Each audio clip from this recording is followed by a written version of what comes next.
गोसोआव लाखि लोगोफोर, नोंनि फुंबिलिनि मोनसे मोजां साननाया नोंनि गासै सानखौनो गोदान महर होनो हायो। स' थिंक पजिटिभ, बी पजिटिभ। मालाया नोंखौ मा मावनो होदों, संसारनि मानसिफोरा मा मावगासिनो दङ, बेखौ साननानै खर' गुदुं दाखालाम। नों बबे जायगायाव दङ, नोंहा मा दङ आरो नों बेजों मा मावनो हागोन बेखौसो गोसो हो।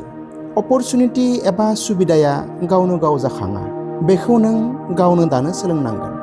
गोसोआव ला, समनि जेबो जोबथि गैया, नों दाबो जागायनो हागोन। माबा मोनसे मिजिंनि गिबि आगानखौ दिनैबो जागायनो हागोन।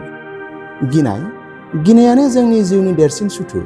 बेनिखायनो बुहुमखौ सोलोंनायनि सिगां नों गावखौ सोलोंनो नाजा, गावखौ मिथिनो नाजा। नों जुदि गावखौनो मिथिया, गावखौनो सिनाया, बुहुमखौ माबोरै सिनायनो, बुहुमखौ माबोरै मिथिनो?